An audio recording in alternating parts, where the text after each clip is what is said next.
जय हिंद दोस्तों। कल है 27 दिसंबर और 27 दिसंबर को लिस्टिंग होने वाले हैं 5 आईपीओ की। पहला है कॉनकॉर्ड इन्वायरो, दूसरा है डैम कैपिटल, तीसरा है ट्रांस रेल, चौथा है ममता मशीनरी और पांचवा है सनातन टेक्सटाइल। दोस्तों, आप में से जिस किसी को भी कोई भी इनमें से आईपीओ अलॉट हुआ है उनको सबसे पहले तो तहे दिल से बधाई। एक बार कमेंट करके ज़रूर बताइएगा आपको किस कैटेगरी में कौन सा आईपीओ अलॉट हुआ है। दोस्तों, इस वीडियो में हम बात करेंगे कि लिस्टिंग डे के दिन हम क्या स्ट्रेटेजी रख सकते हैं। वीडियो शुरू करने से पहले एक बात क्लियर कर देता हूँ, मेरी ओर से किसी भी तरीके का कोई रिकमेंडेशन नहीं है कि आपको यही करना है। वीडियो बनाया जा रहा है, हो सकता है इस वीडियो में कुछ फैक्ट्स होंगे, उनकी वजह से आपको कुछ हेल्प मिल जाए। ठीक है दोस्तों, जिससे आप जो अपना डिसीजन आसानी से ले सको। चलिए दोस्तों, शुरुआत करते हैं इस वीडियो की। तो सबसे पहले हम बात करेंगे यहाँ पे जो अपने पास में ये 5 आईपीओ है। इन आईपीओ का आप सब्सक्रिप्शन यहाँ पे देख सकते हो। ये ट्रांस रेल आईपीओ है, ये ममता मशीनरी का आईपीओ। ट्रांस रेल को लगभग 82 टाइम्स सब्सक्रिप्शन मिला था, ममता मशीनरी को लगभग 195 गुना सब्सक्रिप्शन मिला था, कॉनकॉर्ड इन्वायरो को लगभग 10 गुना सब्सक्रिप्शन मिला था, सनातन टेक्सटाइल को लगभग 37 गुना और डैम कैपिटल को लगभग 82 टाइम्स यहाँ पे सब्सक्रिप्शन देखने के लिए मिला था। तो सबसे पहले दोस्तों हम बात करेंगे यहाँ पे ममता मशीनरी का जो आईपीओ है। पहले तो जिस किसी को भी ममता मशीनरी का आईपीओ अलॉट हुआ है, लख लख बधाइयाँ। क्योंकि देखिए दोस्तों, यहाँ पे अगर जीएमपी के माने, अब देखिए दोस्तों ये सिर्फ एक अनुमान होता है। कई बार हमें देखने के लिए मिलता है कि इसके आजू बाजू लिस्टिंग होने के देखने के लिए मिलती है, कई बार इससे दूर भी लिस्टिंग हो जाती है। अब चूंकि आईपीओ का साइज छोटा था तो सब्सक्रिप्शन नंबर आपको यहाँ पे बड़ा देखने के लिए मिलेगा, लगभग 195 गुना ये सब्सक्राइब हुआ है। अब ग्रे मार्केट की अगर माने 243 का जो प्राइस है उसके ऊपर 255 रुपये का लिस्टिंग मिल सकता है। मतलब 243 रुपये का जो शेयर है वो 498 रुपये के ऊपर लिस्ट हो सकता है। इसके अकॉर्डिंग माने तो लगभग 105% का प्रॉफिट, मतलब जो भी इन्वेस्ट किया है यहाँ पे लगभग 15,000 का, उसके ऊपर 15,565 रुपये का लगभग यहाँ पे प्रॉफिट होने की संभावना है। बाकी तो लिस्टिंग होने के ऊपर ही हमें सारी बातें क्लियर होगी। अब देखिए आईपीओ साइज यहाँ पे कम था और ऑफर फॉर सेल था जो भी था कंप्लीटली 179.39 करोड़। अब प्रोमोटर होल्डिंग अगर देखें तो इससे पहले 92.45% थी, अब ये कम होके यहाँ पे कुछ ना कुछ आ जाएगी जो कि 51% से अधिक होगी। और 51% हम जनरली यहाँ पे लेके चलते हैं। तो मतलब जो प्रोमोटर होल्डिंग है वो अपने पास में यहाँ पे सॉलिड ही हमें यहाँ पे देखने के लिए मिलेगी। बाकी अगर यहाँ पे एंकर लिस्ट की बात करें तो एंकर लिस्ट उतनी खास नहीं है, ये नॉर्मल इसको बोल सकते हैं। सेक्टर है, बड़े सेक्टर है। देखिए इसका अब ये बैग बना, जो बैग होता है, प्लास्टिक बैग है ना, पाउच है ना, इनकी मशीन्स का मैन्युफैक्चरिंग और एक्सपोर्ट करने का काम करती है। तो सेक्टर नो डाउट यहाँ पे सेक्टर बहुत बड़े सेक्टर है, रहने वाला है सेक्टर। हमारे ई कॉमर्स में भी सेक्टर का यूज़ होता है ना। सेक्टर नो डाउट बहुत बढ़िया है। बात करें अगर फाइनेंशियल्स की तो फाइनेंशियल्स बढ़िया है, अच्छी ग्रोथ दिखाई है और सबसे अच्छी बात डेट फ्री कंपनी है। वैल्यूएशन ये अपने पीयर कंपैरिजन का मुकाबले सस्ते लेके आए हैं, तो ये अच्छी बात है। यहाँ पे लिस्टिंग गेन के हिसाब से भी ये जो है आईपीओ बहुत बढ़िया नज़र आ रहा है और लॉन्ग टर्म के हिसाब से भी जो है ये आईपीओ हमें फिलहाल बहुत बढ़िया नज़र आ रहा है ना। तो यहाँ पे अपना आप डिसीजन बहुत सोच समझ के लीजिएगा कि आपको यहाँ पे क्या करना चाहिए इस आईपीओ के लिए। ठीक है दोस्तों।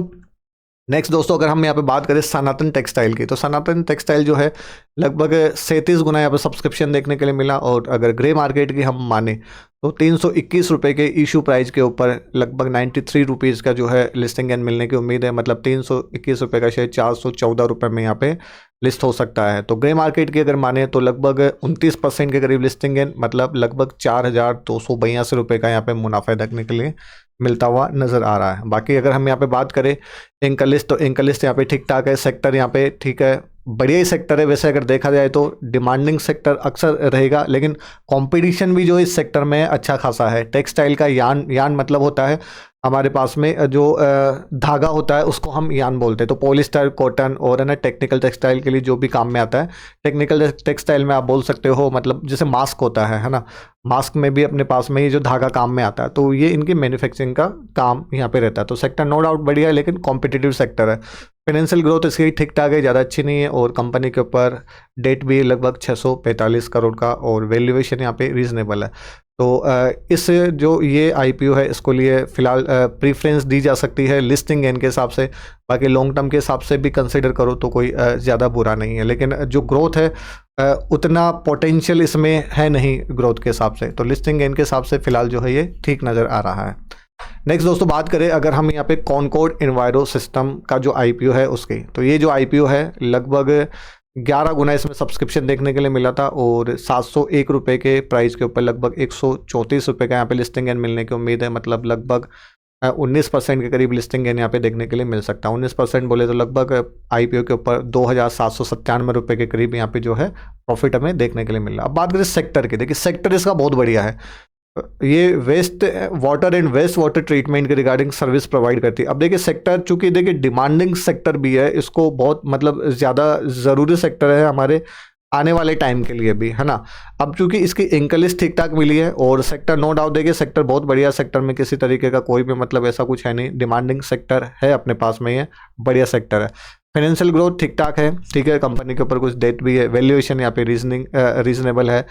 तो जिस हिसाब से इसके फाइनेंशियल ग्रोथ है उस हिसाब से फिलहाल जो है इसको लिस्टिंग गेन के लिए कंसिडर किया जा सकता है। चाहो तो लॉन्ग टर्म के हिसाब से भी इसको मतलब जो है हम अपने पोर्टफोलियो में रख सकते हैं, लेकिन जो ग्रोथ है वो उस हिसाब की नहीं है जिस हिसाब की बाकी अच्छे आईपीओ जो अपने पास में आए हैं उस हिसाब से देखी गई है। तो ठीक है, लंबे टाइम के लिए थोड़ा सा मतलब रिस्क यहाँ पे हल्का फुल्का रिस्क जो है वो नज़र आ रहा है। बाकी प्रोमोटर होल्डिंग भी जो है यहाँ पे काफ़ी कम हो जानी है, तो एक थोड़ा सा नेगेटिव पॉइंट यहाँ पे ये भी नज़र आ रहा है ना। बाकी ठीक है। नेक्स्ट दोस्तों अगर बात करें हम यहाँ पे डैम कैपिटल का, देखिए अगर इस पूरी लिस्ट में अगर सबसे अगर फेवरेट कोई है मेरे पास में तो वो है डैम कैपिटल। डैम कैपिटल इसलिए फेवरेट है क्योंकि ये शेयर मार्केट से जुड़ा हुआ ही अपने पास में, ये इन्वेस्टमेंट बैंक के रूप में ये काम करता है ना। तो सेक्टर इसका नो डाउट बहुत बढ़िया, जब तक शेयर मार्केट जिंदा है तब तक ये मतलब जो है कंपनी जिंदा है, सिंपल अगर हम भाषा में बोले तो। और फिलहाल अगर इसका देखें सब्सक्रिप्शन हमें बहुत बढ़िया मिला, लगभग 82 टाइम्स जो है इसको सब्सक्रिप्शन देखने के लिए मिला है। 283 रुपये के इशू प्राइस पर लगभग 155 रुपये का यहाँ पे लिस्टिंग गेन मिलने की उम्मीद है, लगभग मतलब 55% का करीब लिस्टिंग गेन। तो लिस्टिंग गेन अगर देखें तो 8,250 रुपये के करीब यहाँ पे लिस्टिंग गेन मिलने की उम्मीद है।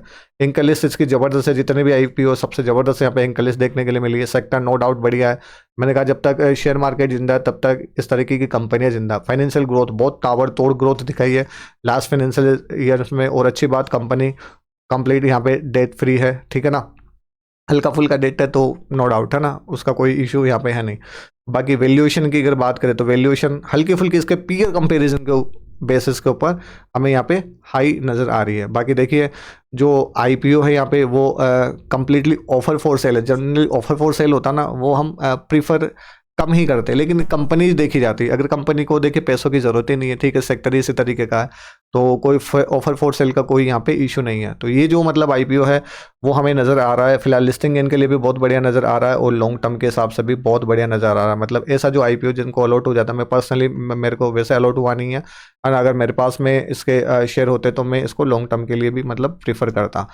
बाकी आपको कौन सा आईपीओ मिला है और आपकी स्ट्रेटेजी क्या रहने वाली है उस आईपीओ को लेकर, प्लीज़ एक बार कमेंट करके ज़रूर बताइएगा। और एक बात क्लियर कर देता हूँ, जो भी इन्फॉर्मेशन आपको दी गई है उससे अगर आपकी हेल्प मिले तो प्लीज़ चैनल को सब्सक्राइब कीजिएगा, प्यारा सा कमेंट जरूर कीजिएगा। बाकी मेरी ओर से किसी भी तरीके का कोई भी रिकमेंडेशन आपको नहीं है ना। मैंने अपना एनालिसिस, मेरी जहाँ तक सोच है, मेरी जहाँ तक समझ है, उसके बेसिस के ऊपर मैंने ये एनालिसिस किया है। अगर आपको इससे हेल्प मिली है तो बहुत अच्छी बात है, बाकी मेरे किसी भी डिसीजन के बेसिस के ऊपर आपका कोई भी डिसीजन नहीं होना चाहिए।